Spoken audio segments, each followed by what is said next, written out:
Olá, tudo bem? Seja bem-vindo ao canal Meu Momento com Deus. Nessa ocasião nós teremos mais um estudo, mais uma lição da Escola Sabatina para a honra e glória de Deus. Antes de a gente fazer a nossa oração, eu gostaria de te pedir três coisas muito simples que estão ao teu alcance. Não é coisa difícil, tá? A primeira é que se você ainda não é inscrito, aproveita para se inscrever, para que você possa se somar a esse pequeno grupo, né, que está demandando tempo para ter um momento com Deus. O outro pedido é para que você deixe o seu gostei, o seu like. Dessa forma, a plataforma vai entender que esse conteúdo é relevante e vai recomendar, indicar para outras pessoas. E assim outros também terão o seu momento com Deus. E por último, mas não menos importante, é para que você compartilhe o link, envie para alguma pessoa que você queira bem.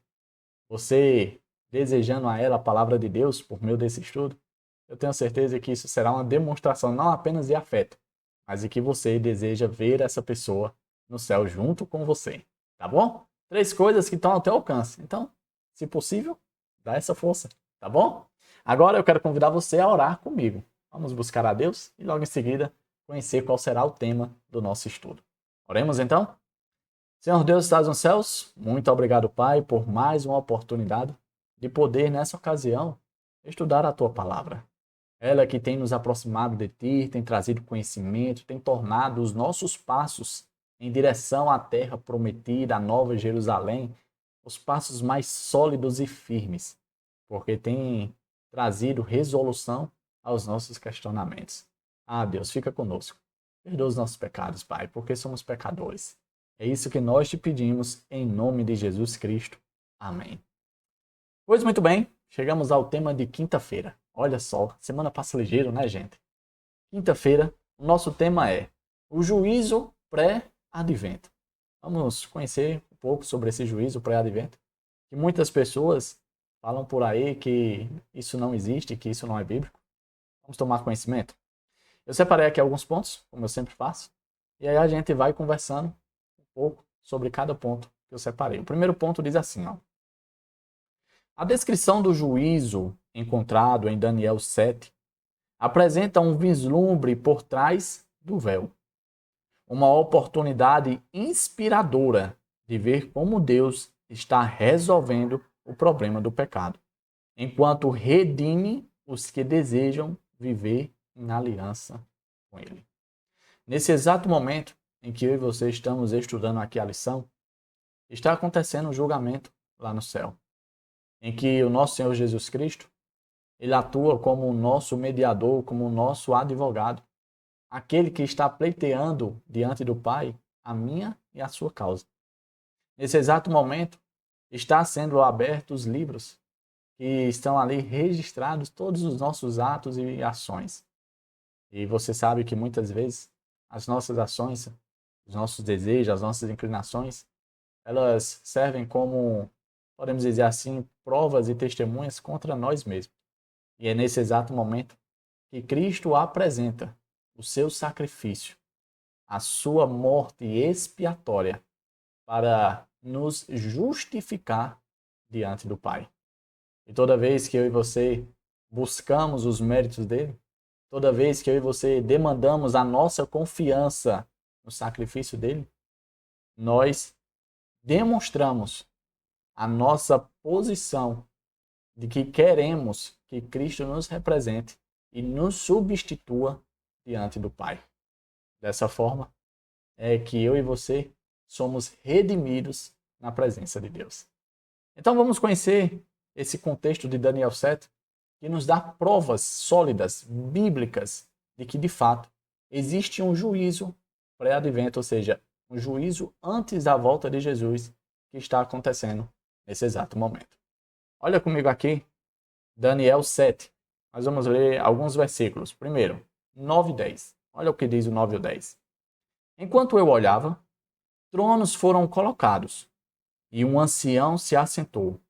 Sua veste era branca como a neve, o cabelo era branco como a lã. Seu trono era envolto em fogo, e as rodas do trono estavam em chamas. Diante dele saía um rio de fogo. Milhares e milhares o serviam. Milhões e milhões estavam diante dele. O tribunal iniciou o julgamento e os livros foram abertos. Bom, esses 2 versos já é prova suficiente, não é? Mas não fica por aqui. Tem mais versos que comprovam isso dentro do contexto de Daniel 7. Agora nós vamos ler o versículo 13 e 14. Diz assim, ó.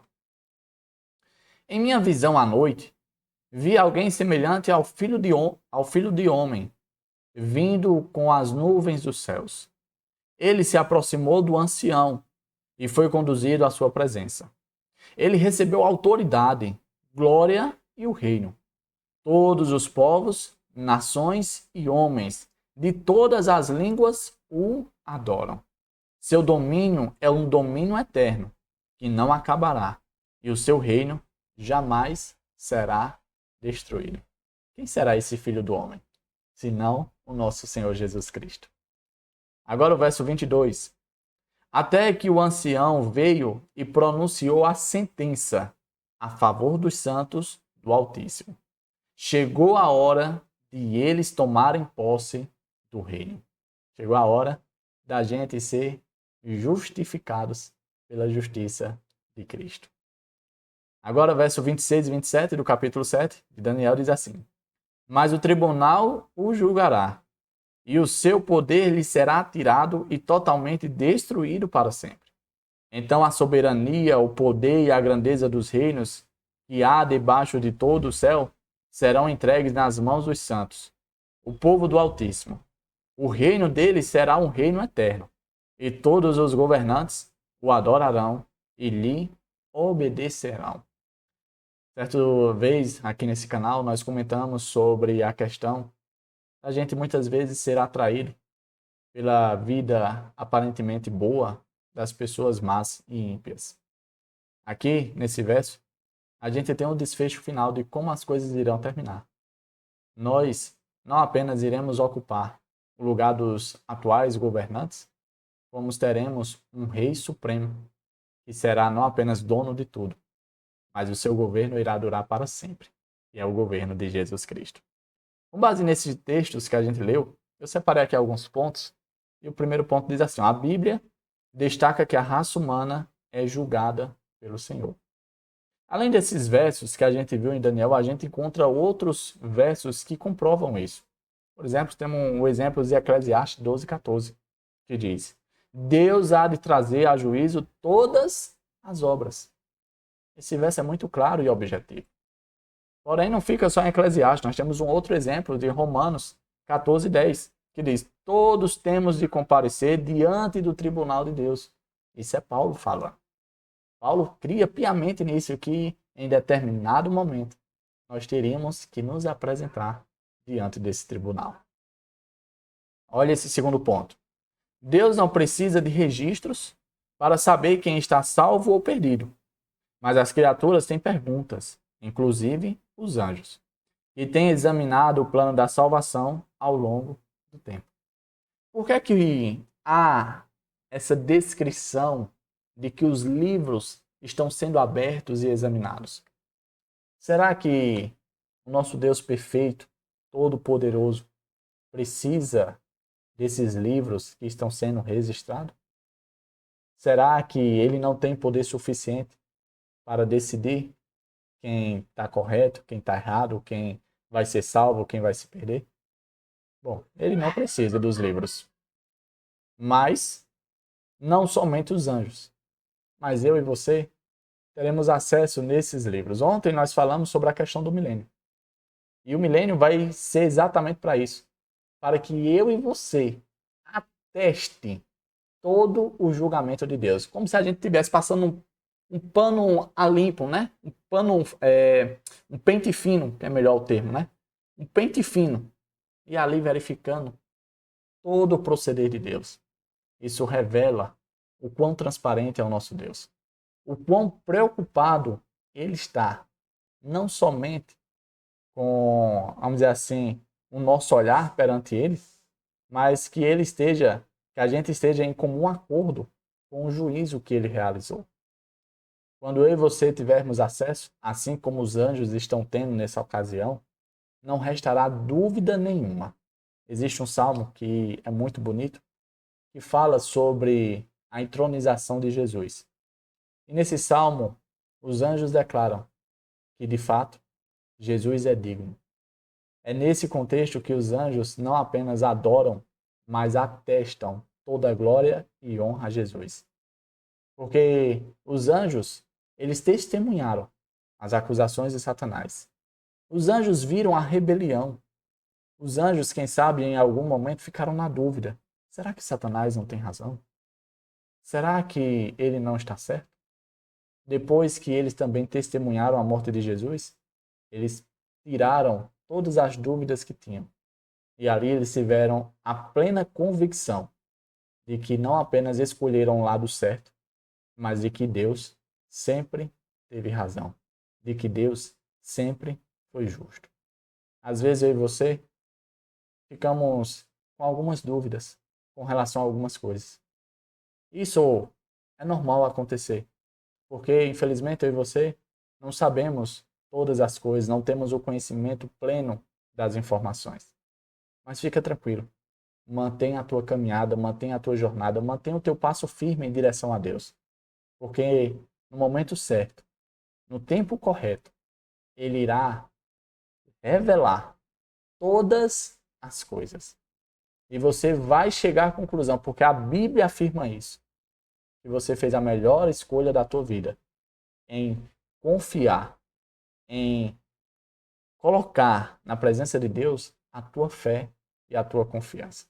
Então permanece com Deus e na presença dele, tá bom? Avançando no nosso estudo, eu separei aqui mais um ponto bastante interessante, diz assim, ó. A história de súplica de Abraão por Sodoma e Gomorra, que é um tipo do juízo, apresenta algumas ideias importantes sobre o juízo. Nós lemos ali em Daniel que Deus, ali no seu trono, representado pelo ancião, um ancião de dias, né? Vestido de branco, com cabelo branco, ele arma ali os tronos, uma cena de tribunal, e ele atua como juiz. E ali são expostos, são abertos alguns livros para serem verificados, analisados. No contexto de Sodoma e Gomorra não foi diferente. Deus, ele desceu até a terra e veio também atestar tudo aquilo que ele tinha ouvido acerca de Sodoma e Gomorra. Deus, ele não faz juízo de maneira leviana. Ele não faz juízo com base em achismo, com base na opinião de alguém que falou para ele, soprou no seu ouvido. Não. O próprio Deus, ele prova e atesta as coisas. Ele verifica. Em outras palavras, o contexto de Sodoma e Gomorra nos dá base suficiente de que no juízo de Deus não haverá ninguém que foi condenado de maneira equivocada. E não haverá ninguém que foi justificado sem merecer ser justificado. Isso é muito importante para mim e para você. Porque quem saiba, se eu e você nos encontrarmos lá, poderá haver a situação da gente sentir falta de alguém. E quem sabe, de imediato a gente pense, mas por que ele não veio? O que foi que aconteceu? Eu pensava que ele estaria aqui. E aí, Deus vai te mostrar e te revelar. Só que também tem um outro aspecto muito importante. Da mesma forma que Deus estava verificando, analisando e julgando de maneira clara, objetiva, correta Sodoma e Gomorra, ele também se permite ser julgado por mim e por você. Não foi isso que Abraão fez com ele? Quando o questionou? Quando, de certo modo, o provou, perguntando ali sobre a quantidade de pessoas justas e se ele não iria salvar a cidade pelo amor, por amor aos justos? Naquela ocasião, o que Abraão estava fazendo é exatamente verificando o caráter maravilhoso do nosso Deus. E como a gente viu, ele foi aprovado. O caráter do nosso Deus não é apenas misericordioso, mas é inclinado a compartilhar graça com todos aqueles que se abrem a essa graça. Isso é lindo, isso é perfeito, isso é admirável para mim e para você. O último ponto do nosso estudo que eu separei diz o seguinte: entretanto, Quem aparece em meio ao juízo celestial em Daniel 7 é o Filho do Homem, Jesus Cristo. É graças ao Filho do Homem, a Jesus Cristo, que recebe esse título de Filho do Homem por ter adquirido a natureza humana, que eu e você poderemos um dia estar na presença de Deus. É graças aos méritos de Jesus que eu e você somos justificados e que poderemos, mais uma vez, estar junto do Pai e permanecer com Ele por toda a eternidade e nunca mais se separar do nosso Deus. Toda essa experiência do pecado, toda essa tragédia, esse sofrimento, essa desilusão, desesperança que o pecado provoca e ocasiona, tudo isso vai ficar para trás. E nunca mais a raça humana irá passar por essa situação novamente. Porque nós teremos Jesus Cristo junto conosco. E com ele, o corpo humano. E nesse corpo humano, as marcas das consequências do pecado. Toda vez que nós olharmos para Jesus, nós iremos nos lembrar de que o pecado não compensa. Tá certo? Chegamos ao fim de mais um estudo. Hoje falando sobre o juízo pré-advento. Eu e você tem a fé devida de que nós seremos sim justificados pelos méritos de Jesus. E que a gente continue na nossa caminhada rumo à santificação, rumo a viver um caráter semelhante ao caráter de Cristo. Ah, Davi, mas eu sou pecador. Eu erro, eu falho, eu de vez em quando levo uma topada e caio de cara no chão. Fica tranquilo. Isso faz parte do crescimento. O importante é que você continue se levantando. Deus não liga, Deus não se incomoda, Deus não está contando quantas vezes você caiu. Mas Ele está atento a toda vez que, com esforço, você busca se levantar pelo poder dEle. E toda vez que você buscar o poder dEle, a força devida para se levantar, nunca duvide que Ele com certeza vai te abençoar e te dar a força necessária para não apenas se levantar, como também para permanecer em pé.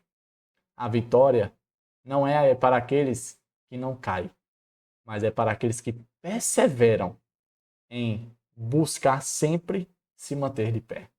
Persevere, lute, porque da mesma forma que você está fazendo aí, eu também tenho buscado fazer daqui. E se eu puder te auxiliar e você puder me auxiliar, com certeza a nossa experiência de salvação vai ser bem melhor. Tá bom? Que Papai do Céu te abençoe, te proteja de todo mal. Eu quero te ver aqui no próximo encontro, no próximo estudo, onde nós teremos ali o nosso encerramento de mais uma semana. Até a próxima e tchau, tchau.